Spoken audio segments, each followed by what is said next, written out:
السلام عليكم.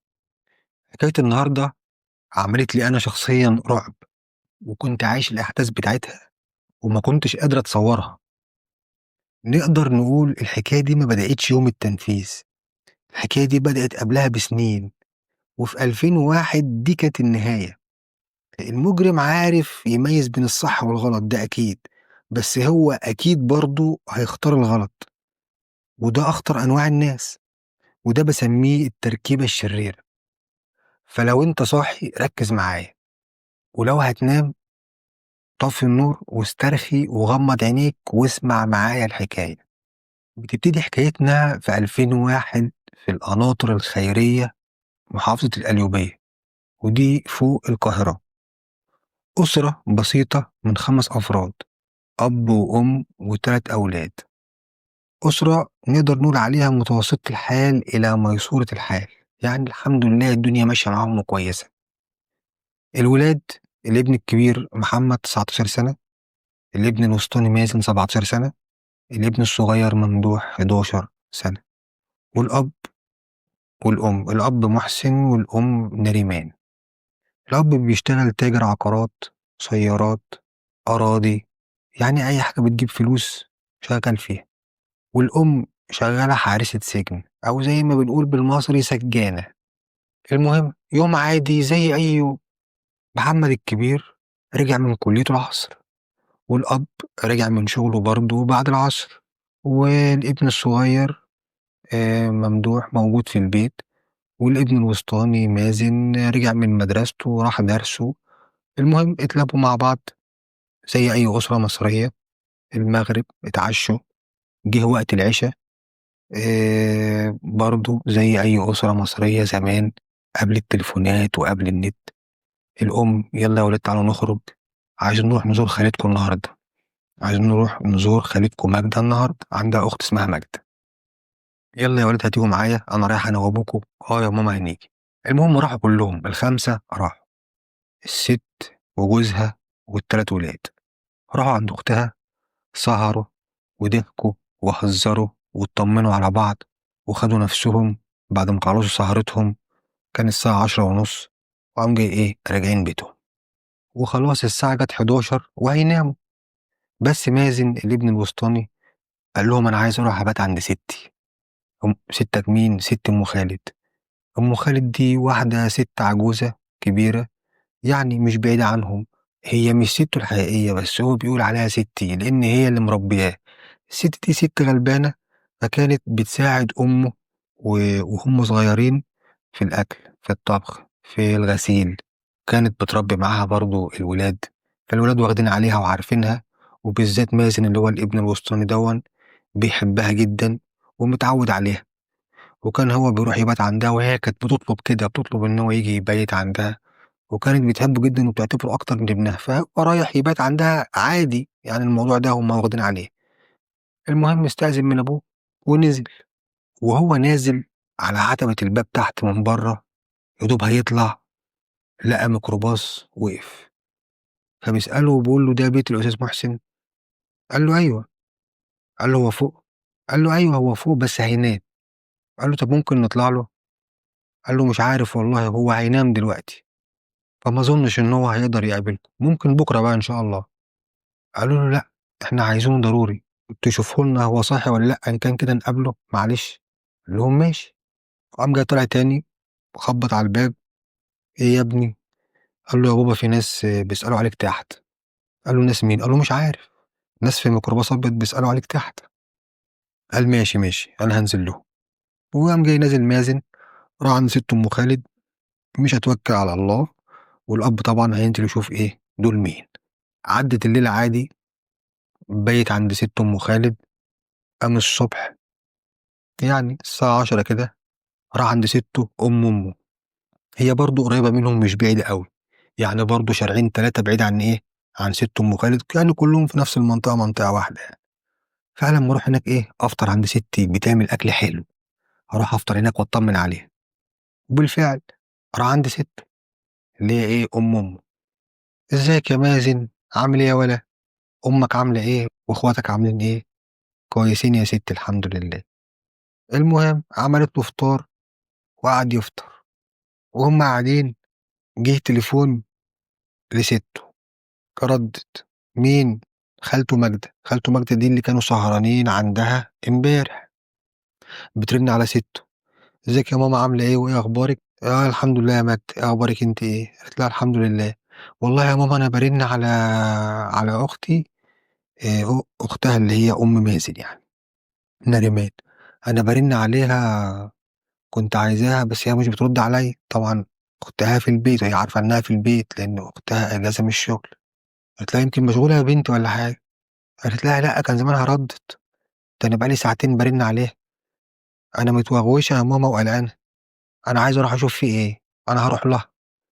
قام مازن طبعا قاعد سامع الكلام، قال لها ايه امي ما بتردش؟ خلاص يا خالتي، انا هروح انا اطمن عليهم. وقام جاي قايم سايب الاكل ونازل جري. قال لها يا ست انا هروح اشوف ابويا وامي، اروح اشوف فيهم ايه. ماشي يا ابني.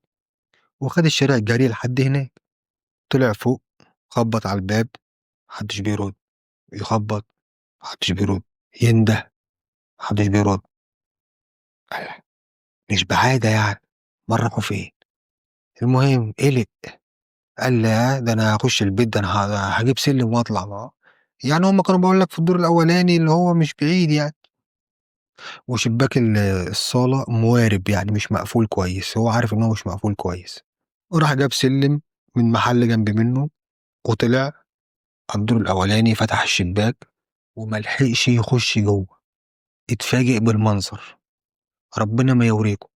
عيلته كلها، ابوه وامه واخواته الاتنين، مرميين في الصالة قدامه غرقانين في دمهم، وباين ان هم مفارقين الحياة. الولد شاف المنظر من فوق انهار، وقعد يصرخ ويبكي: الحقوني، اهلي، اخواتي، ابويا، امي. طب انزل يا مازن انزل. طبعا الناس اتلمت من هنا ومن هنا ونزلوه. في ايه في ايه؟ طبعا اللي طلع بص وشاف المنظر: طب الحق، طب بلغ. جابوا له تليفون، اتصل بالنجدة: الحقوني، اهلي ماتوا، اهلي اتقتلوا. طب اهدى يا ابني اهدى، يهدوا فيه. الحقوني، انت مين؟ انا كذا كذا في الحتة فلانة الفلانية. بالفعل 5 دقايق والشرطة حضرت. دخل رجال الشرطة البيت، اتفاجئوا من المنظر اللي قدامه: 4 جثث في صالة البيت، كلهم في مكان واحد، ومقتولين غرقانين في دمهم. ومازن واقف الله يكون في عونه، مش قادر ينطق، مذهول ومصدوم من اللي شايفه. من المعاينة المبدئية من الشرطة بتقول إن مفيش اقتحام ولا في عنف، يعني كان الدخول للمنزل مش بالقوة. مفيش بقى لا في تكسير باب ولا تكسير شباك ولا في عنف، لا لا لا، الدنيا هادية خالص، والبيبان والشبابيك كانوا متقفلين تمام، والبيت مترتب، حتى مفيش أثر عنف ولا في أثر مقاومة. طبعا الطب الشرعي أخد عينات من الدم، ومسحوا البصمات من الشقة، يعني خدوا عينات. أول حاجة ممكن تقولها الشرطة إن ده سرقة، بس مسرح الجريمة بينفي خالص إن هو سرقة. ليه؟ مفيش آثار اقتحام ولا عنف، ومفيش بعترة.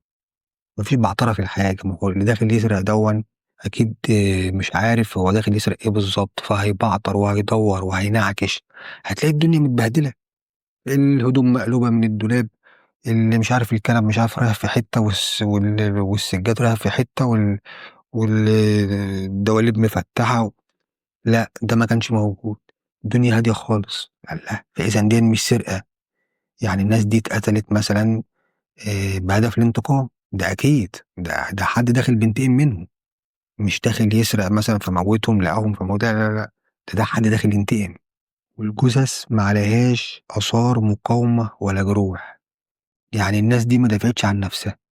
طب طالما الناس دي ما دافعتش عن نفسها، يبقى الناس دي المفروض إنها اتقتلت وهي نايمة، وهي مش حاسة بحاجة. طب لو اتقتلوا وهم نايمين كان كل واحد هيبقى نايم في سريره. لا، دول مش كل واحد نايم في سريره، دول في منطقة واحدة اللي هي منطقة الصالة، يعني في مربع مثلا 3 متر في 4 متر، 4 متر في 4 متر في المربع ده، في وضع حركة. ما هو وضع الحركة غير وضع السكون. وضع الحركة يعني انت المفروض ان انت كنت صاحي. وضع السكون ده اللي هو نايم على كنبة على سرير، ده خلاص نايم، ده وضع سكون، ده ما بيبقاش فيه مقاومة. انما وضع الحركة من الطبيعي ان فيه مقاومة، ان انت بتقاوم. ما هو مش معقول حد هيجي يأذيني وانا مش هقاومه. وبعدين اللي قتل دول اكيد عصابة، مجموعة. يعني ده مش فرد واحد، لا دول فردين او 3 او 4 كمان. ليه؟ لان ولا واحد فيهم فلت. ما هو ده لو فرد واحد داخل على ال4 في وضع الحركة وهم صاحيين، أكيد على الأقل خالص واحد منهم هيفلت، هيصرخ، هيفتح الباب ويطلع يجري، هيهجم على القاتل من ورا كده. إنما مش ال4 هيروحوا فيها ومفيش حد فيهم هيقاوم، لأ. يبقى إذن دي عصابة، دول مجموعة، دول مجموعة قتلة. طب هل مثلا يكونوا دول متخدرين؟ هنستنى تقرير المعمل الجنائي. المهم جابوا الشهود عشان يحققوا معاهم. تعالى يا مازن، ايه اللي حصل؟ فمازن حكى لهم الحكاية بالظبط على اللي حصل، اللي هو ان احنا كنا مع بعض ورحنا عند خالتي في زيارة، وبعد كده جينا، فانا سبتهم ورحت عند ست ام خالد. بس وانا نازل من البيت قابلت على الباب تحت ميكروباص 4 بيسألوا على ابويا. فطلعت خبطت على الباب وعرفت بابا إن في ناس بتسأل عليه. أيوة، 4 في ميكروباص أبيض. مم. كده الكلام ده مظبوط، صح؟ لأن في التصور المبدئي إن فعلا القتلة أكتر من واحد. تمام. طبعا خدوا منه أوصاف الميكروباص وأوصاف ال4، بس كانت أوصاف عامة. يعني هو ما كانش مركز قوي. ميكروباص أبيض عادي زي اللي بيشوفه، و4 البشرة عادية، مش طوال مش قصيرين، اللي هو ما اداش ملامح مظبوطة، وما اداش ما اداش أوصاف مظبوطة اللي هم يعرفوا يوصلوا أوصاف عامة. المهم سألوا الجيران، طب انتوا سمعتوا حاجة؟ لا الجيران ما سمعناش حاجة. طب الناس دي في خلافات ما بينهم وبين أي حد؟ لا ما لهمش خلافات مع حد. تمام. تعالي الخالة مجد. يا خالة مجد، الجماعة دول كانوا عندك امبارح بالليل؟ ايوه كانوا عندي امبارح بالليل. يعني اكدت على الكلام اللي قاله مازن، يبقى كلامهم متطابق. راحوا للجدة أم في عداوة ما بينهم وبين حد؟ تعرفي حاجة؟ لا، يعني الناس كلها بتحبهم وناس كويسين ومحدش بيسمع صوتهم. فكونوا 3 فرق. فريق هيدور في علاقات الأب والأم، وفريق بيعمل أكمنة ويشوف الميكروباصات وأوصاف الناس زي ما قالها مازن، وفريق بيشوف نتائج المعمل الجنائي. الأب بالنسبة لشغله بما إنه تاجر عقارات وأراضي وسيارات، فأكيد في بعض الخلافات. فلما حققوا دققوا في الخلافات بتاعته لقوها يعني زي ما بيقولوا لا ترتقي إن هي يبقى في جريمة بالشكل ده بسببها. والأم، الأم طبعا زي ما قلنا بتشتغل سجانة، فشغلانتها طبعا شغلانة خطر، وبتتعامل مع مجرمين. فأكيد في برضه خلافات وفي حاجات، فدوروا برضه في خلافات الأم، وطلعت كلها خلافات مع عائلات السجينات، اللي هو بسبب زيارات ومواعيد تأخير. لا أدخل أكل ما أدخلش، أدخل إيه. فكلها برضه كانت خلافات بسيطة خالص، ومفيش أي حاجة تذكر إن هي ممكن يتعمل بسببها الجريمة دي. تمام. طب نركز على موضوع الأكمنة، نشوف الميكروباص. برضه مش عارفين يوصلوا لأي حاجة. تعالى يا عم مازن، هو الميكروباص ده راحوا بيه هنا وراحوا بيه هنا ووروه 1000 واحد، مفيش، معرفوش يوصلوا لأي حاجة. ماشي. المعمل الجنائي، نتائج المعمل الجنائي بتأكد إن البصمات كلها لأهل البيت، وفصائل الدم كلها للمتوفين. هي كل حاجة مسدودة ليه؟ قعدوا أسبوع ولا 10 أيام زي ما بيقولوا دخلوا في حرس هند، مفيش. فقالوا دوروا كويس في الشقة تاني، فراحوا الشقة، هما يعني غرقان وماسك في عود قش، هما بيدوروا على أي حاجة، لأن فعلا القضية كانت خلاص متقفلة في وشهم. وهما بيدوروا في الشقة لفت انتباههم روشتة قديمة بتاعة دكتور. كانت سنة 93، يعني قبل الواقعة بحوالي 8 سنين. كانت باسم مازن، عنده دكتور أمراض عقلية ونفسية. يا ساتر يا رب، أمراض عقلية ونفسية عند مازن؟ محدش قال لنا الكلام ده قبل كده. فبيسألوا بقى أهله: تعالي يا ستو، اللي هي أمه، كان اسمها أم محمود. يا ست أم محمود، هو الواد مازن كان بيتعالج عقلي ونفسي؟ قالت لهم: اصل هو كان وقع وهو صغير، كان وقع من الدور الاولاني، وقع على دماغه، فكانوا بيكشفوا عليه. بس كده؟ قالت لهم: بس. تعالي يا خالته، اللي هي خالته ماجدة اللي احنا قلنا عليها، هو الواد مازن تعبان بيتعالج نفسي؟ قالت لهم: يعني كان تعبان شوية. وماله بقى؟ كان فيه؟ احكي لنا كده عنه بالظبط كده.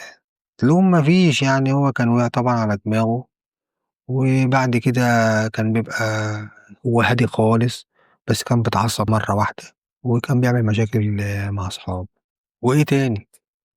قالت لهم: يعني كان بيمسك القطط الصغيرة يخنقها، وكان ياخد الفرخة يغرقها في المية لحد ما تموت. مم. كل ده ومفيش؟ راحوا للدكتور النفسي، هو اسمه مكتوب على روشتة. يا دكتور، انت فاكر عيل باسم كذا كذا؟ قال لهم: مش فاكر أهو. قالوا له: في السنة فلانة الفلانية عيل اسمه كذا كذا، ووروا له الروشتة بتاعته. قال لهم: افتكرته. طب احكي لنا عنه، ماله الولد دون؟ الروشتة كان مكتوب عليها: يوصى بالتحويل إلى مستشفى الأمراض العقلية بالعباسية. يا ساتر يا رب. ماله بقى الواد ده يا دكتور؟ قال لهم: الواد دون لما دخل عليا كان هدوم متبهدلة وشقي، بس شقاوته مش زي أي طفل عادي. يعني دخل على المكتب، مسك الحاجات اللي عليه، قام راميها في الأرض، وبيزعق وبيبص بصات غريبة، وقام جاي سايبني وطالع واقف في البلكونة مش عايز يكلم حد. تمام، وشخصته يا دكتور بقى ده؟ قال: ده شخصته باضطراب سلوك، والتشخيص نفسيا سيكوباتي. يا ساتر. يعني ايه سيكوباتي بقى يا دكتور؟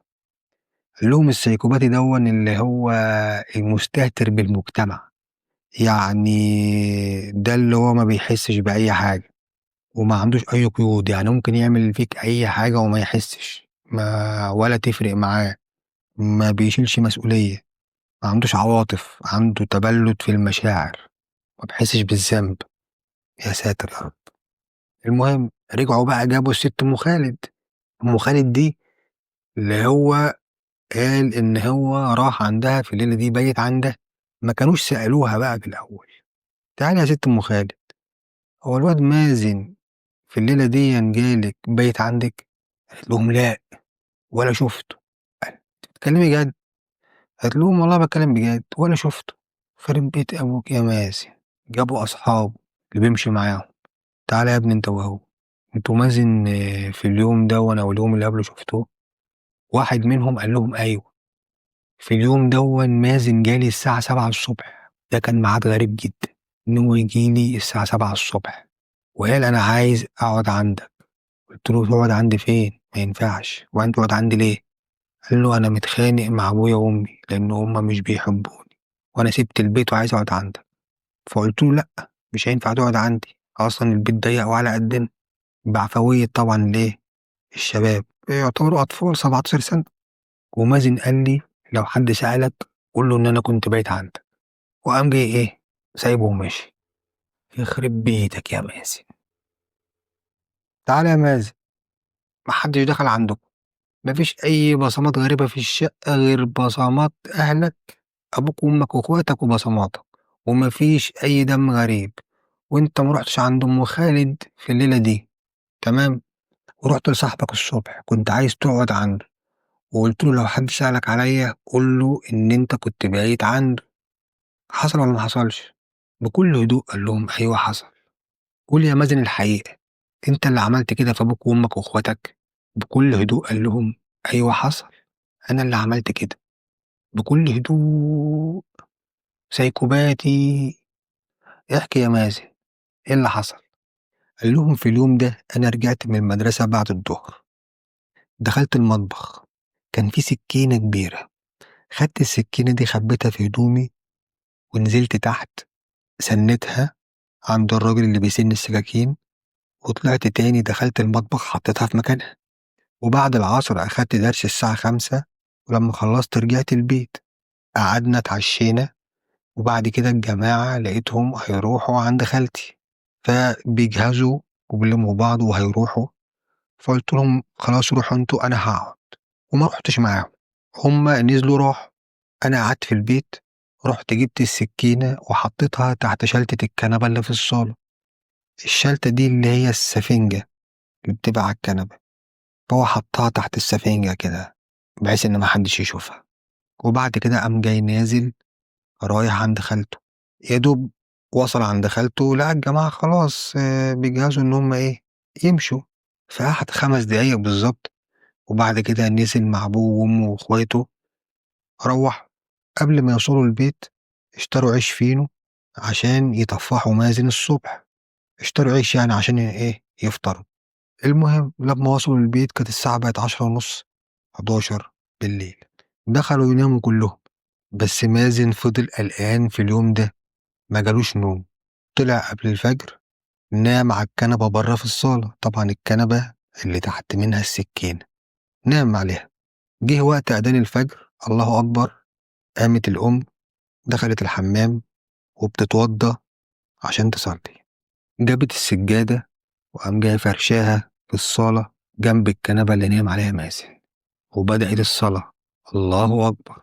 وهي ساجدة قام جاي قايم مازن بسرعة، قام جاي سحب السكينة من تحت السفنجة وقام جاي غارزها في جنب أمه مرة والتانية. حسبي الله ونعم الوكيل. صرخت، قام مين على الصوت؟ جوزها اللي هو أبو مازن. يا دوب طلع الراجل مش شايف ولا فاهم إيه اللي بيحصل، شاف مراته قدامه، يا دوب لسه ما استوعبش الموقف، قابله مازن في بطنه، قام جاي مديله واحدة في بطنه، قام جاي مديله واحدة في صدره. نزل الراجل جنب مراته، لا إله إلا الله، خبى السكينة ورا ظهره ودخل جري على إخواته في الأوضة. لقى أخوه الصغير ممدوح اللي هما بيدلعوه بيقولوا له بندق بيصحي أخوه الكبير محمد، بيقول له محمد قوم يا محمد في صوت بره في الصالة، ماما بتصرخ، بابا بيصرخ. الولد طبعا برضو قايم، أنا قايم مع صوت مش فاهم ولا سامع، بيصحي أخوه الكبير. أخوه الكبير في إيه في إيه؟ لقى مين واقف على الباب؟ مازن. إيه يا مازن في إيه؟ مازن بكل هدوء قال له مش عارف، تعالى شوف. قال له إيه اللي حصل، في حاجة ولا إيه؟ قال له مش عارف، قوم شوف كده في إيه. فقام محمد طالع يشوف في إيه، يا دوب لسه هيطلع من الأوضة أما قابله مازن مديله بالسكينة في بطنه. ما وقعش محمد على طول، فضل واقف على رجليه متماسك، برضه عايز يشوف أمه وأبوه. راح قعد على الكنبة وشاف أمه وأبوه تحت رجليه غرقانين في دمهم. بص لمازن وقال له هات يا مازن السكينة اللي معاك. مازن بصله بكل هدوء قال له ماشي تعالى خدها. فمحمد قام تاني على رجليه، يا دوب مشى خطوتين قام مازن مقابله تاني في صدره بالسكينة. نزل جنب أبوه وأمه. مين اللي واقف وشايف المنظر؟ بندق أخوه الصغير. طبعا أخوه الصغير بيعيط ومنهار، وكل اللي طلع عليه على ولده الصغير بيقول له حرام عليك حرام عليك.